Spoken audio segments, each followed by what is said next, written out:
Halo guys, nama gue Stefan dari StefTech. Kembali lagi di channel yang isinya budget teknologi semua.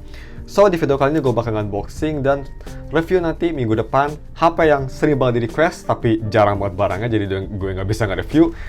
Untungnya sekarang gue udah bisa nge-review, yaitu si Samsung Galaxy S10i. Yap, ini kalau nggak salah dari kayak 2-3 bulan yang lalu, banyak banget yang nge-request gue nge-review ini. Akhirnya bisa juga. So ya, dan selama 2 bulan, 3 bulan yang lalu itu harganya udah turun banget guys sekarang. So, sebelum kita unboxing, seperti biasa mari kita bahas dulu si harga dan speknya ya. Untuk harganya, Samsung Galaxy S10i sekarang kalian bisa didapetin di harga 2,6 juta aja. Udah cukup murah. Ini tuh yang varian RAM 6GB dengan internal storage sebesar 128GB. Dan kalau nggak salah di toko ini tuh yang varian Snapdragon deh. Nanti kita bakal cek di first impression pakai CPU Z ya. Tapi ya, seperti biasa guys, kalau misalnya kalian mau beli HP ini, gue bakal taruh linknya di deskripsi. Dan untuk harga segitu, kalian dapat spek pakai chipset Snapdragon 855 atau Exynos 9820 yang dua-duanya punya fabrikasi sebesar 7 nanometer dan 8 nanometer. Terus dia punya layar 5,8 inci. Ini super compact, salah satu kelebihan dari S10i ya. Full HD Dynamic AMOLED display yang udah support HDR10 Plus dan juga udah dibuat oleh Corning Gorilla Glass 5. Masih ada headphone jack, ini seri terakhir yang masih ada headphone jack. UFS 2.1 stereo speaker, Dolby Atmos support, dan juga punya baterai sebesar 3100 mAh baterai yang bisa fast charging sampai 15 watt dan juga wireless charging. So, itu dia speknya buat ngingetin aja guys. Dan gue tuh kalau nggak salah ini beli yang warna hitam deh, setahu gue. Dan di toko ini gue seumur hidup belum pernah dibeli di toko yang tadi gue liatin. Itu nama tokonya Click Phone Cellular. Ratingnya sih kayak B-Store ya, kayak mid gitu, kayak 4,8. Sedikit bagus, sedikit enggak. Jadi gue memang ini rada sedikit takut apakah barangnya bagus atau enggak. Finger cross, mudah-mudahan ini barangnya bagus ya. Gue sih udah bilang ke sellernya karena sellernya dia nggak ada masalah, NFC oke, dan juga no shadow. Tapi ya, mari kita lihat apakah yang si seller bilang itu benar atau hanya biar kejual aja barangnya. Kelihatannya sih sellernya cukup baik, so I trust them, hopefully.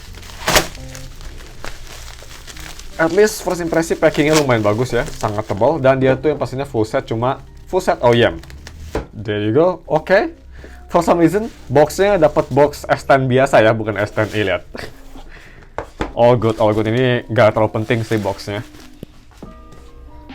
Oke, mari kita langsung aja buka boxnya. Yang pastinya ini fake banget ya guys, nggak ada apa-apa dan nggak apa-apa banget kebuka. So, di sini kalian dikasih SIM ejector nggak ya? Oh, nggak dikasih SIM ejector, ini cuma formalitas doang ya. Terus selanjutnya untuk HP-nya ini dia, bisa kita lihat. Memang kecil banget ya HP-nya, S10i, compact phone. Di sini kalian dikasih full set OEM, dikasih kayak charger Samsungnya, terus dikasih kayak kabelnya dari sini, kabelnya dan juga earphone, AKG juga. Tapi yang pastinya semuanya gue kurang rekomend untuk dipakai ya. Mending kalian pakai, terutama charger, kalian mending pakai charger yang kalian punya di rumah. Itu yang pasti jauh lebih aman, atau mending beli charger yang lebih bagus aja kayak Baseus, MC Dodo atau Anker atau Aoki.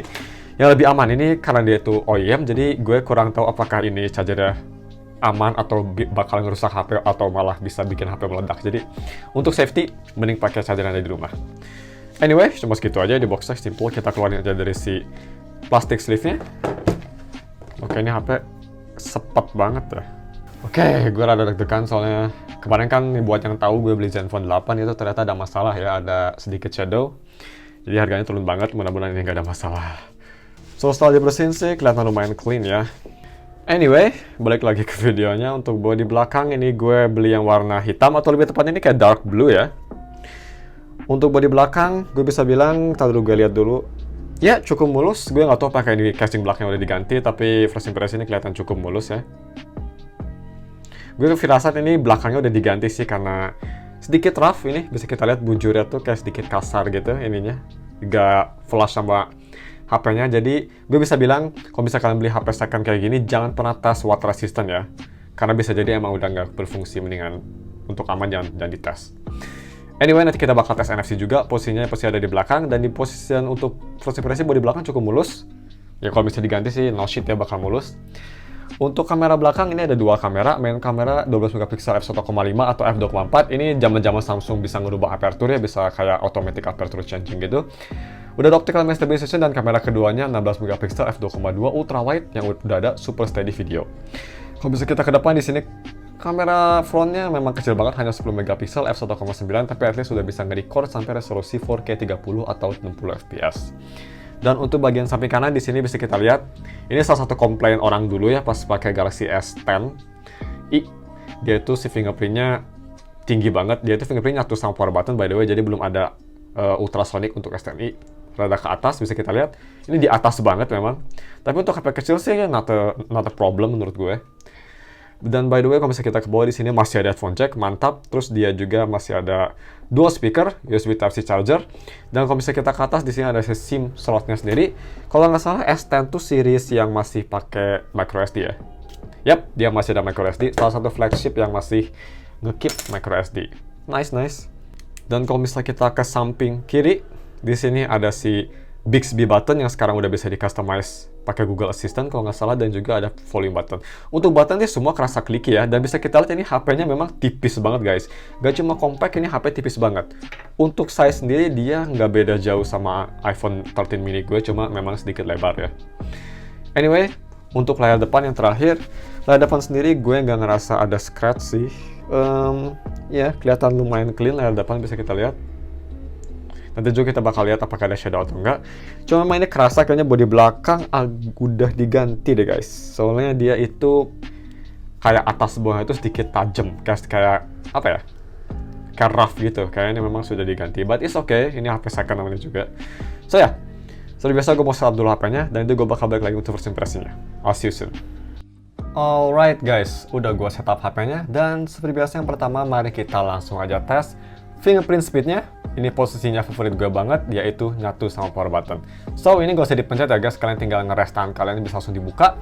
So ya, kita tes 1, 2, 3. Bisa kita lihat, pretty much instant kalau dalam keadaan mati. 1, 2, 3. Lumayan cepat juga ya guys, dalam keadaan mati ini sangat cepat. So ya, kalau mau di rating ini pretty much guys. Dan ya memang pas pertama first impression gue beli itu, kelemahan HP ini untuk harga second, hanya mungkin ini bodi belakangnya yang memang bukan ori ya. Jadi kalau mungkin kelihatan nih sisinya memang kayak dia agak sedikit rough, agak sedikit kasar. Jadi bisa jadi dia backplate-nya udah diganti. Tapi untuk performance ini gue nggak ngerasa ada perbedaan. Dan juga untuk kepanasan HP, pas tadi ngedownload banyak aplikasi memang HP sedikit panas. Itu wajar. Karena memang pas gue kemarin nge-review S10 Plus juga kalau nggak salah lagi install aplikasi itu terasa panas. Tapi sekarang udah nggak install aplikasi, cuma dipakai tadi gue nonton YouTube bentar, ini dingin, nggak ada masalah. So ya, walaupun dia ganti backplate, dia nggak terlalu ngaruh ke heat sama overall performance. Dan juga untuk layar, ini gue bisa bilang original karena di brightness full brightness gini, bisa kita lihat. Ini full brightness dan layar kerasa terang banget ya. Kerasa kayak layar Samsung banget. Cuma memang untuk S10i, bezel bawahnya dia itu lebih tebal daripada kayak S10 atau S10 Plus. Karena memang ini kayak HP budgetnya S10 line up ya waktu itu pada zamannya. Anyway guys, balik lagi ke videonya. Next, mari kita lihat untuk software versionnya. Ini mungkin salah satu kelemahan dari HP ini, karena kalau misalnya kalian nggak tahu, ini tuh unit X Hong Kong ya guys. Hong Kong atau Cina ya, pokoknya pakai Snapdragon X China atau X Hong Kong, yang artinya dia itu kalau misalnya kita coba ke software information, dia masih di Android 10 One UI 2.0. Dan ini mungkin karena di lock ya, jadi nggak bisa software update. Kalau misalnya gue coba tes software update dulu dan install, kita cek software update. Ini kalau misalnya kita nunggu bentar ada, dia bakal ngasih tahu tuh kelihatan your software is up to date, security patch March 2020. Jadi ya memang softwarenya udah bisa dibilang safe to say nggak bakal di support lagi ya, hanya sampai Android 10. Tapi at least dia nggak di Android 9 banget ya. Android 10 menurut gue masih cukup bagus, dan bisa jadi juga stuck di Android 10 tuh blessing in disguise guys. Karena ini dia itu di Android 10 gue bisa bilang smooth banget guys. Ini kayak HP flagship zaman sekarang lah performanya. Mungkin gara-gara dia masih stuck di Android 10 ya. Kayak tadi gue install aplikasi, nyari aplikasi di Google, cepet banget gitu. Semua kerasa smooth dan responsif for some reason. Kayak gue tadi buka Play Store tuh, kerasa super snappy. Gue nyari kayak sesuatu, masih kerasa snappy banget ini. Dibanding sama S10 sama S10 Plus yang kemarin gue review di Android 11 sama 12. Di sini kerasanya kayak masih jauh lebih smooth dan lebih konsisten. So ya, mungkin itu ada sedikit kelebihan ya, Android-nya nggak diupdate. Anyway, mumpung kita lagi di warna putih, ini bisa kita lihat juga, dia nggak ada shadow ya. Untung, mantap banget nggak ada shadow, layar masih bagus banget. Dan untuk haptic feedback-nya guys, gue bisa bilang ini memang biasa aja, nothing special, bukan yang terbaik. Masih lebih bagus di S10 sama S10 Plus, jadi Samsung memang kayaknya sedikit nge-downgrade untuk S10i juga. Cuma pastinya nomor satu yang gue suka banget dari S10i dibanding HP lain kayak S10 atau S10 Plus di line up-nya. Nggak cuma harganya lebih murah di tahun 2022, tapi juga form factor-nya guys. Look at this shit man. Sangat compact. Compact banget ini. Kayak, look at that.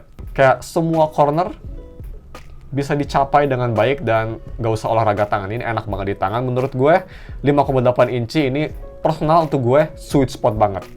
Very nice form factor. Very good in the hands. Enak banget. Dan yang pasti juga ini fiturnya komplit, masih ada headphone jack.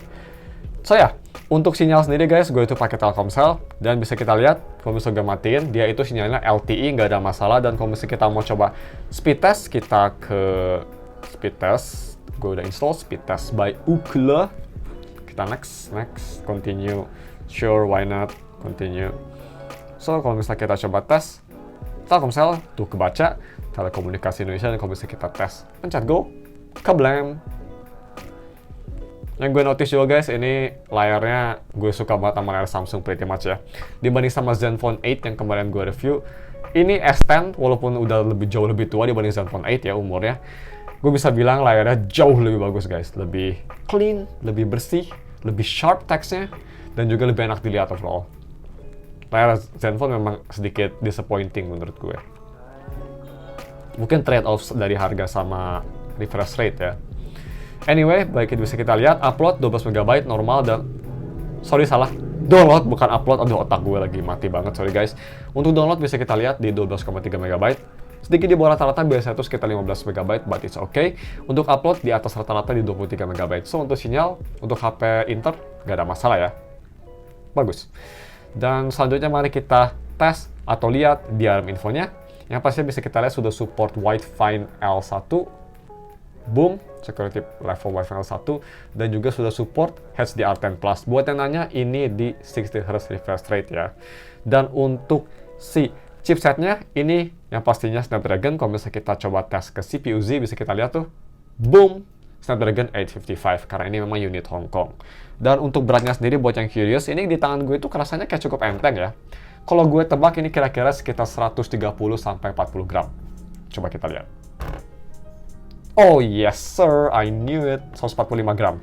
So ya, HP ini memang jauh lebih enteng dibanding Zenfone 8 ya, yang size-nya hampir sama, yaitu di sekitar 180 gram.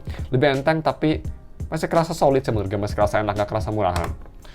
Dan selanjutnya untuk NFC-nya yang pastinya ada di HP ini, posisinya di daerah sini. Kalau misalnya kita coba tes pakai kartu GTO seperti biasa, NFC masih bekerja dengan baik, gak ada masalah. Masih 10 dari 10. Nice. So, last but not least, untuk basic kamera test dulu ya guys. Yang pertama seperti biasa dia itu kameranya ada dua ya. Ultra wide sama main biasa kamera. Untungnya ultra wide bukan telefoto, karena menurut gue ultra wide lebih berguna. Anyway, kita coba tes foto seperti biasa ke Mask Sioru. 1, 2, 3 ini pakai normal kamera.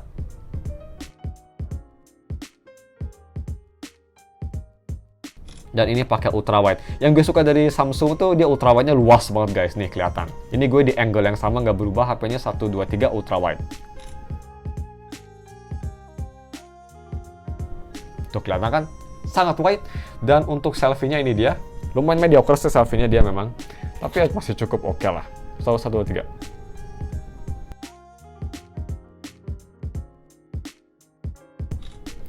So, itu dia sampel foto-fotonya. Ini pastinya hanya basic aja guys, cuma first impresi. Untuk lebih detail nanti gue bakal kasih lebih banyak di full review-nya seminggu setelah video rilis. Stay tune. So, sebelum kita tutup videonya, mari kita lihat untuk video recordingnya.